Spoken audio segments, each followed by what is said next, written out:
साहित्यकारों की बातचीत को लेकर के उनके अपनी उनकी जो बात है उसको वो उस चीज़ को आगे बढ़ाते हुए मैं हमारे बीच में जो राम या लाम नावाम है, जो अरुणाचल से हैं और नीसी समुदाय से हैं, उनसे मैं आग्रह करूंगी कि उन्होंने लेखन क्यों शुरू किया, इसके बारे में वो बताएं। वो एक उपन्यासकार हैं, कहानीकार हैं।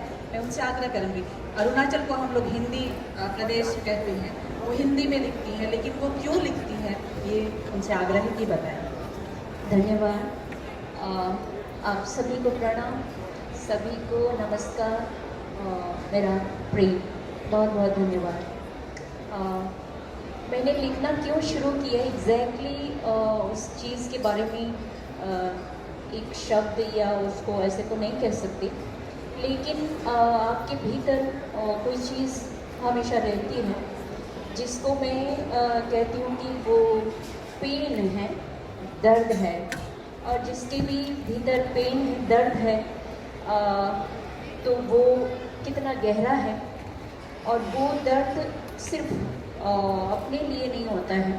हम अपनी आंखों के सामने देखते हैं बहुत सी चीज़ों को घटते हुए, और हम चाहते हैं कि ऐसा क्यों है, ये ना होता तो अच्छा होता, दुनिया खूबसूरत हो सकती है। तो मैं समाज को बदल तो नहीं सकती, लेकिन अपनी तरफ से कल्पनाओं के सहारे कुछ चीज़ ऐसे क्रिएट तो कर सकती हूँ कि मेरे जैसे जो लोग दर्द में अपने भीतर लड़ते हैं उनको थोड़ा सा सांत्वना दे सकूं और थोड़ी सी मुस्कान ला सकूं। इसलिए लिखती हूँ। हर कथा के पीछे, हर कहानी के पीछे यही कारण होता है।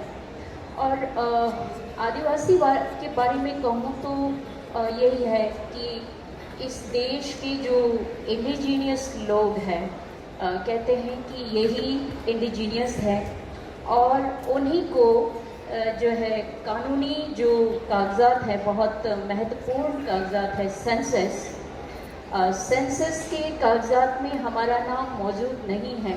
और इस वजह से हमारी जो पहचान है, जो आइडेंटिटी है, उसको लेकर के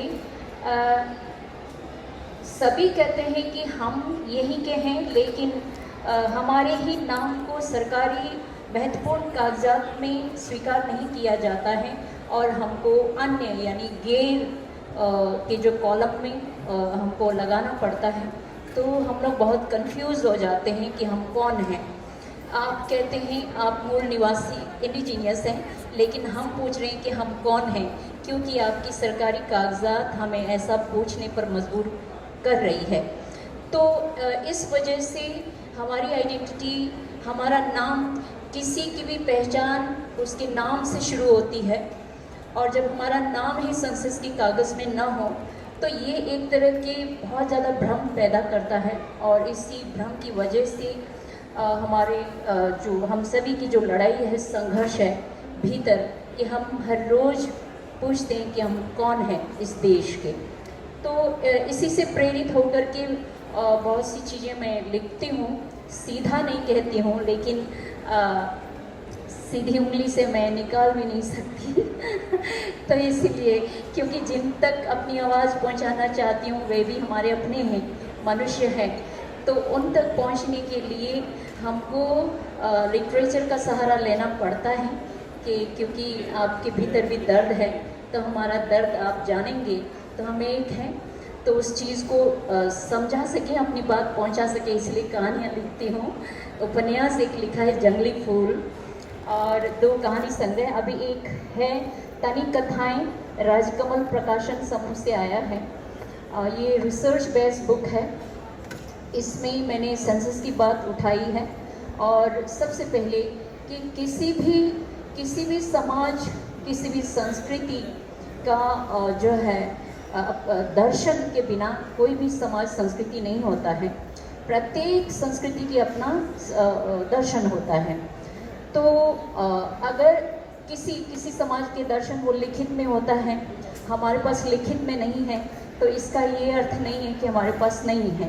तो इस वजह से सरकारी कागजात में भी हमारे नाम को लगवाने के लिए ये सबूत के तौर पर बहुत ज़्यादा ज़रूरी है कि हमारे पास भी दर्शन है, और दर्शन है इसीलिए तो हमारा समाज संतुलित रह सका है, हमारे पास अपना अनुशासन होता है, तो उसको रिटर्न फॉर्म में लाना ज़रूरी था। इसलिए उसी को लेकर के आदिवासी दर्शन क्या होता है, आदिवासी दर्शन किसे कहते हैं, और वो किस तरह से वो रिलीजन नहीं है। जो लोग धार्मिक, जो रिलीजियस माइंडेड लोग हैं, वो उनके लिए परेशानी हो सकती है, लेकिन जो लोग रिलीजियस माइंडेड नहीं हैं, मैं रिलीजन की बुराई नहीं कर रही हूँ, रिलीजन माइंडेड नहीं होकर के जो चीज़ों को समझने के लिए तैयार है, उन लोगों के लिए है कि आदिवासी दर्शन को अगर आप समझेंगे, क्योंकि आपके जो दर्शन हैं, अन्य समाजों के दर्शन हैं, उसको भी हम लोग पढ़ते हैं, वो हमें बहुत ज़्यादा इंस्पायर करता है।